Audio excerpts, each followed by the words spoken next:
শুরু করি আমরা।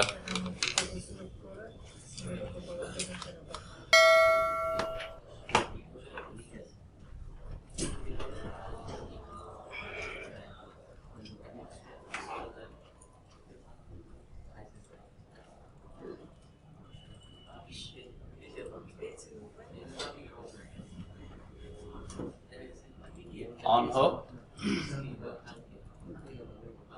তাহলে অবজেক্ট ইনিশিয়ালাইজেশন হচ্ছে আমাদের শেষ।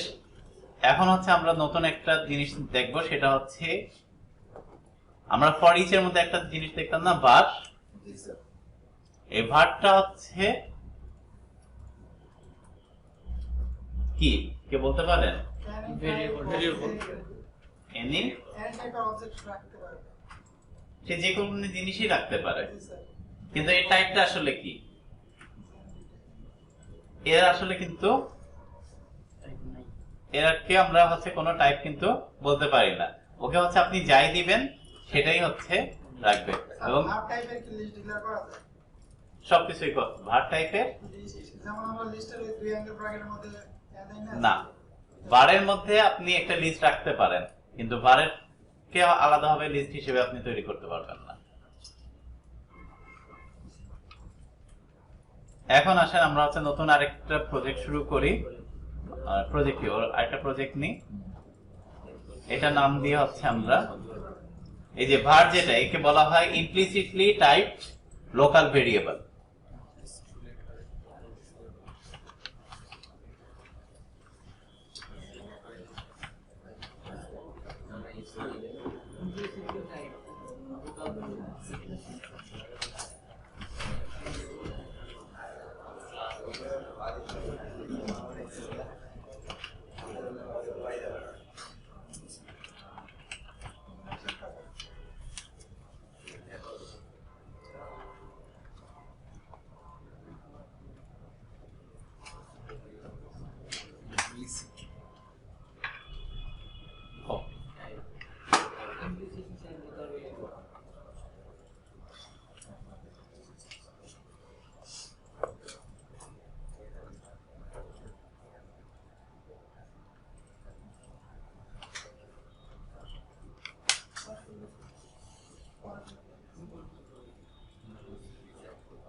একটা প্রজেক্ট নিয়ে আমরা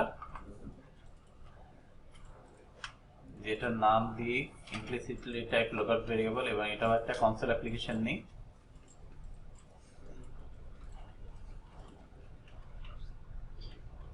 কি করব, এটা স্টার্টআপ প্রজেক্ট করে দিতে হবে না এমনি চলবে?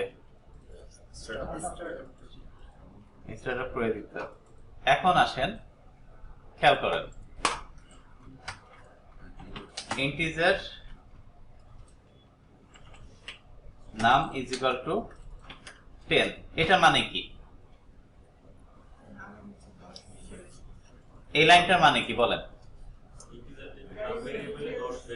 10 ভ্যালু অ্যাসাইন করেছি। এখন হচ্ছে যখন আমি দিচ্ছি var num2 is equal to 10, এইটার মানেটা কি? দুইটাই কিন্তু সে নিচ্ছে, তাহলে সেকেন্ডটার মানেটা হচ্ছে কি হবে?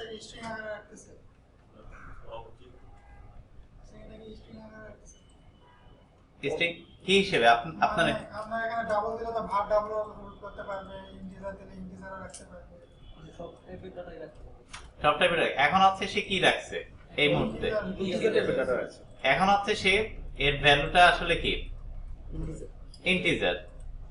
আবার হচ্ছে আসেন string name is equal to, দেখা যায় আলি var name2 is equal to দিলাম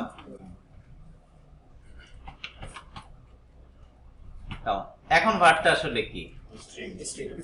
এখন ভারটা হচ্ছে স্ট্রিং, অর্থাৎ ভারের মধ্যে হচ্ছে আমি যাই দিই না কেন সে কিন্তু সুন্দরভাবে সেটা রেখে দিবে। ও টাইপ নিয়ে হচ্ছে তার কোনো কথা নেই, ও যে কোনো কিছুই আসলে রাখতে পারতেছে, তাই তো? তাহলে আমরা কেন এটা ইউজ করব? আমরা অলরেডি কিন্তু এই যে ফর ইচে যদি দেখেন এখানে হচ্ছে ভার না, এই ভারটা হচ্ছে আসলে কেন দেওয়া আছে? কারণ ভার যে কোনো জিনিসই যেহেতু রেখে দিতে পারে, সুতরাং এটার কোনো সমস্যা নেই। এখন হচ্ছে, এবং এটাকে হচ্ছে নাম কি বলে? Implicitly typed local variable. Local বলা হচ্ছে কেন? কারণ এই যে ইন্টিজার, এটাকে কিন্তু আপনি অন্য কোনো জায়গায় পাস বাই করতে পারবেন, কিন্তু এই যে ভার, একে কিন্তু কোনো জায়গায় আপনি এখানে আর্গুমেন্ট হিসেবে দিয়ে দিতে পারবেন, কিন্তু অন্য কোনো জায়গায় যদি আপনি মনে করেন এটাকে আবার ইউজ করবেন, সেটা কিন্তু পারবেন না। এর স্কোপ কিন্তু এই ব্র্যাকেটের মধ্যে, অর্থাৎ সে কিন্তু লোকালি কাজ করে। এবং আরেকবার হচ্ছে দেখেন মজার বিষয়, এটুকু আপাতত রাখি, দরকার নেই আমার। এটা হচ্ছে নাম, এটার ভ্যালু কি? নাম 2, নাম 1, এটা ইজ ইকুয়াল টু দিলাম 20। চেঞ্জ হয়েছে? এরর দিছে কোনো? এরর দেয় নাই। এটার ক্ষেত্রে name is equal to blank করে দিলাম, কোন এরর দিছে? সেম এটার ক্ষেত্রেও যদি দেখি,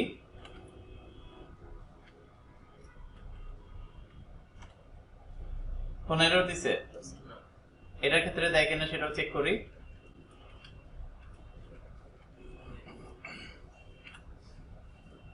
দিচ্ছে না। এখন আসেন, আমরা বললাম কি ভারের মধ্যে যেটাই যা খুশি আমি রাখতে পারি, তাই না? এবার একটু চেঞ্জ করে দিই। এখন কি কাজ করে?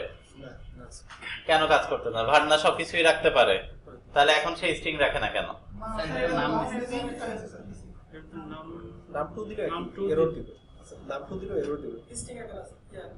নাম 2 দিলাম, এরর দিছে? কোথায়? নাম 2 এর জায়গায়, তাই তো? জি, অর্থাৎ ভার হচ্ছে যে কোনো কিছু রাখতে পারে, কথাটা সঠিক, কিন্তু একবার যদি সে রেখে দেয় ওই সময় হচ্ছে তার টাইপটা কিন্তু ওইটা হয়ে যেত। ইন্টিজার যেরকম প্রথমেই হচ্ছে বলে দেওয়া হচ্ছে কি নাম ইজ ইকুয়াল টু 10, এর মানে হচ্ছে ইন্টিজার তো সবসময় এসে, ভার হচ্ছে যখন নাম 2 ইজ ইকুয়াল টু হচ্ছে 10 করে দিলাম, মানে এই নাম 2টা আসলে কি ইন্টিজার টাইপের একটা ভেরিয়েবল। আপনি ওর মধ্যে হচ্ছে ইন্টিজার টাইপের ভ্যালু রাখতে পারবেন, চেঞ্জ করতে পারবেন, কোনো অসুবিধা নেই, কিন্তু আপনি ওর মধ্যে স্ট্রিং টাইপ আর করতে পারবেন না। ঠিক একই ভাবে যদি আমরা নিচের দিকেও তাকাই, এটা আসলে নেম 2 যেটা, এটা কি স্ট্রিং টাইপের না? এর কাছে হচ্ছে আমরা যদি এখন ইন্টিজার টাইপ বা অন্য টাইপের কিছু রাখতে চাই, তাহলে অবশ্যই কনভার্ট করে রাখতে হবে, সে কিন্তু নিবে না। এবং এটা হচ্ছে কোন সময় হয়? কম্পাইল টাইমে কিন্তু সে আমাকে এররটা দিচ্ছে। এটা কি রান টাইমে দিচ্ছে? একেবারে কম্পাইল টাইমে কিন্তু সে আমাকে দিয়ে দিচ্ছে। এটা হচ্ছে আমাদের ভারের বিভিন্ন ফিচারস। এবং ভারের দিকে হচ্ছে দেখেন, আরো যদি একটু ডিপলি দেখি,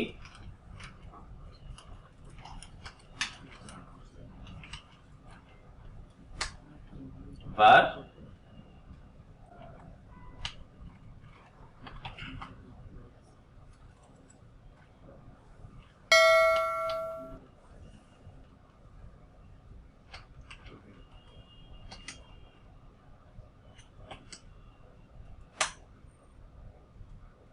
এই প্রজেক্টে তো আমরা হচ্ছে এমপ্লয়িটাকে আনি নাই, ইনক্লুড করে নি। অ্যাড রেফারেন্স,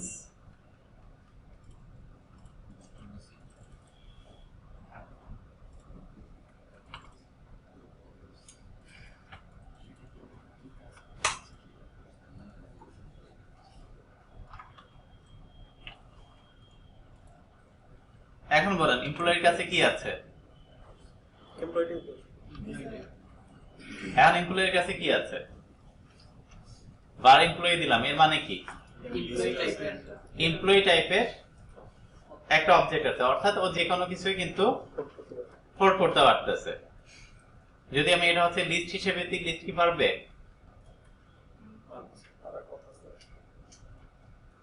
পারার কথা বলেন। না না স্যার, লিস্ট তো স্যার ডিফারেন্ট টাইপের ডাটা থাকে। লিস্ট তো পারবে স্যার, লিস্ট পারো না। আমি তো পারবো। লিস্টের টাইপ প্রথমে যেটা দিল সেটাই তো পেয়ে যাবে, পরবর্তীটা চেঞ্জ করতে পারবে না। আমি যদি লিস্ট আকারেই হচ্ছে বারকে ধরাই দিই তখন আমরা করে দেখি স্যার, ইমপ্লিমেন্ট করে দিতে হবে, ইমপ্লিমেন্ট করে দেখি। আচ্ছা, একটু তাহলে প্র্যাকটিস করেন আর হচ্ছে দেখেন হয় কিনা। নতুন প্রজেক্ট কি নাম নেব? ইমপ্লিসিট এটা হচ্ছে কি একটা সিঙ্গেল এমপ্লয়ি না? জি স্যার। এখন যদি আমরা চাই বার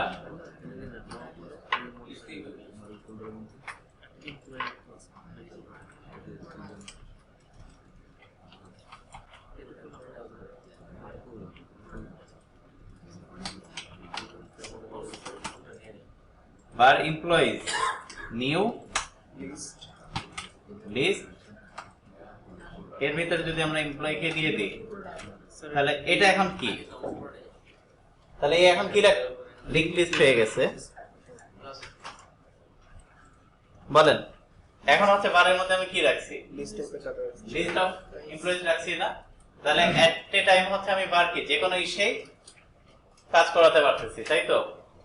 মাত্র একজন হচ্ছে বলছেন যে লিস্টে কাজ করে, আর কেউ কি করছিলেন? চেক করে দেখছিলেন যে কাজ হয় কিনা?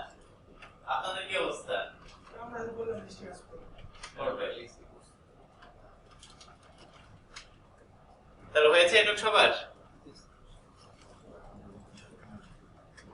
এবং কয়েকটা জিনিস যেটা মনে রাখতে হবে, আপনার ইন্টিজার আমরা কি করতে পারি? ইন্টিজার নাম দিয়ে পরে ডিক্লেয়ার করে পরে ইনিশিয়ালাইজ করতে পারি না?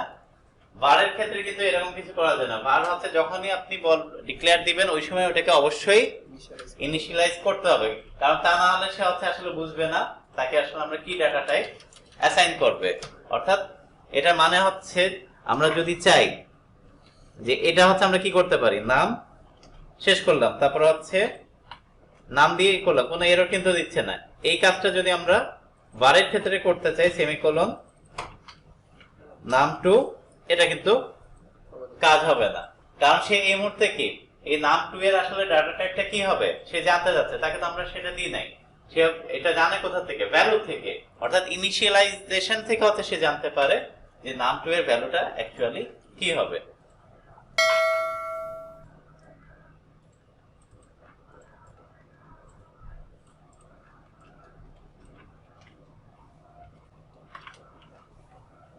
তাহলে এটুকু আমরা বুঝছি। কোনো কোশ্চেন আছে এর মধ্যে?